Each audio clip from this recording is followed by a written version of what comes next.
At first it sounded distant.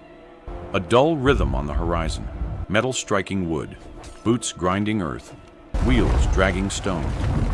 Do you hear it? It grows louder every day. They are coming. Then day after day, the sound grew closer, until an entire city could feel it in its bones. This was no passing storm, no thundercloud, no season of rain. It was Assyria, the greatest war machine of the ancient world.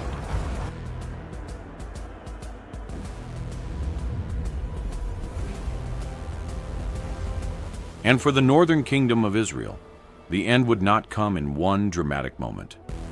It would come slowly, methodically, relentlessly, with hunger, fear, and the crushing weight of an empire that knew exactly how to break nations.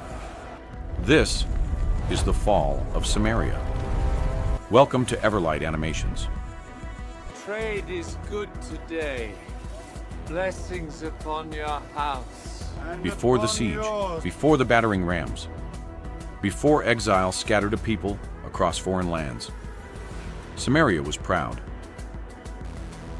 Finest spices from the south, come and see. Capital of the northern kingdom of Israel, it sat on a strong hilltop, fortified and wealthy. Markets thrived. Trade routes enriched its elites. Homes of the powerful were decorated with luxury. Ivory adorned palaces. Storehouses filled. Music played in halls where comfort felt permanent. From the outside, Samaria looked successful. And success often creates a dangerous illusion. That prosperity means permanence. The foundations crumble. The walls are falling! Heed him not. Play the music louder and drown out his cries. But wealth can hide rot. Security can silence conscience. Comfort can make warnings sound unnecessary. Take the gold. The people starve, but the gods demand their due.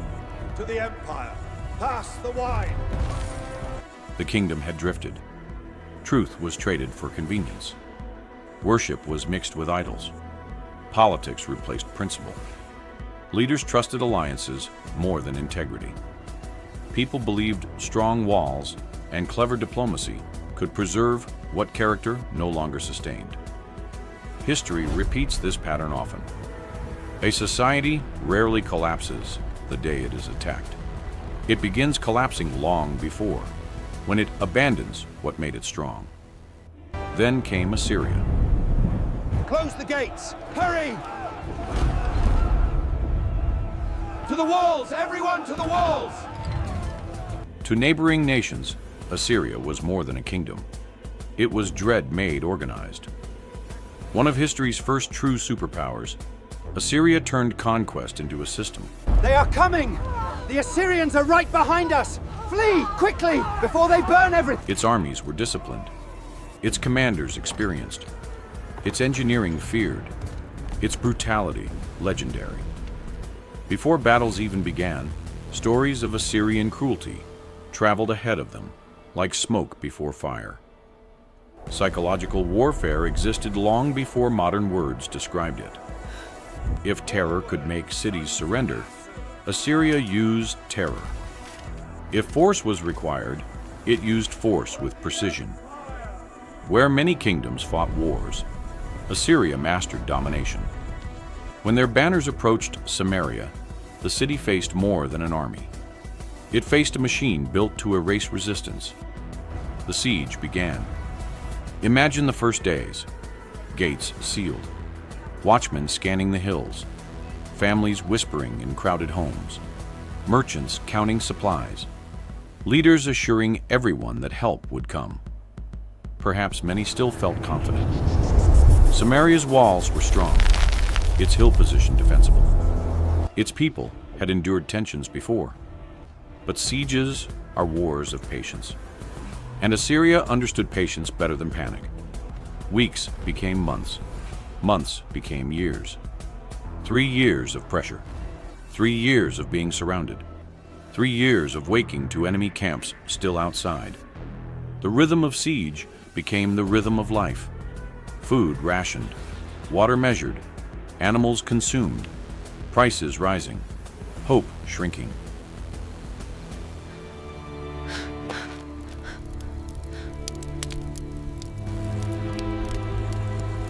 Think about the psychological weight. Every sunrise confirmed the enemy had not left. Every sunset brought another night of uncertainty. Children asking questions adults could not answer. Parents pretending calm they no longer felt. The laughter of prosperous streets replaced by silence and thin faces. Outside the walls, Assyrian engineers worked.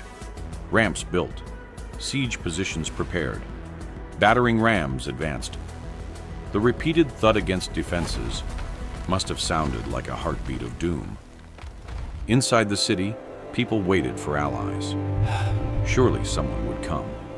A neighboring power, a promised partner, a diplomatic rescue. But this is the cruelty of false trust. It comforts you right until the moment fails. The alliances Samaria leaned upon did not save it. Political convenience could not break a siege. Empty promises could not fill empty stomachs. And eventually, stone walls faced what weakened people behind them could no longer support. Then came the breach. Whether by assault, collapse, starvation, or surrender, the result was the same. Samaria fell. Imagine the terror of that moment. Enemy soldiers pouring through openings. Commands shouted in foreign tongues. Homes entered, treasures seized. Resistance crushed street by street. But Assyria did not merely capture cities. It dismantled identities. Their strategy was as ruthless as it was effective. They deported populations, families uprooted, communities scattered across distant provinces, languages mixed, traditions fractured, local resistance dissolved. This was conquest beyond battle. It was erasure by relocation. The northern kingdom of Israel, once prosperous and proud, ceased to exist as an independent power. A nation was not only defeated, it was dispersed. Why does this story matter now?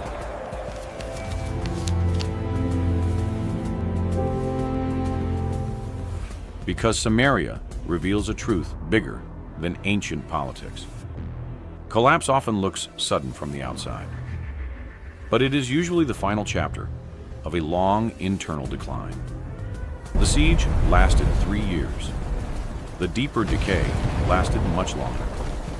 A people can survive external threats for generations. What they struggle to survive is internal corrosion, pride, compromise, moral drift, the belief that blessings can be kept while their source is forgotten. And this lesson is not only for nations. It applies to individuals too. Many people build private Samarias, careers, reputations, wealth, influence, beautiful structures from a distance. Yet, if the foundation is neglected, pressure eventually reveals everything. You can have impressive walls and still be weak within them. You can look secure while starving spiritually. You can trust systems that cannot save you when real crisis arrives. Assyria may not stand outside your gates today, but pressure does. Stress, loss, failure, temptation, loneliness, unexpected change. These forces test foundations the same way armies once tested walls. So ask yourself, what am I trusting most? What appears strong but cannot truly protect me? What warning signs have I dismissed because life still looks comfortable? The ruins of Samaria still whisper across history. Do not confuse prosperity with invincibility. Do not confuse walls with safety. Do not confuse delay with immunity, because some storms move slowly and still destroy everything built on pride. Yet there is hope in learning before collapse. A foundation can be repaired. Direction can be changed. Truth can be returned to. From the ashes of civilizations past, we glean the wisdom to build a better future. What fell in history can become wisdom in the present. So if life feels stable right now, build deeper. If success surrounds you, stay humble. If warnings have been ignored, listen early, because prevention is easier than siege. And strength of heart outlasts strength of stone. If this cinematic story moved you, subscribe to Everlight Animations for more journeys through history, faith, and the rise and fall of empires. Like this video and share it with someone building something important right now. Because walls may impress the world, but foundations decide what remains standing.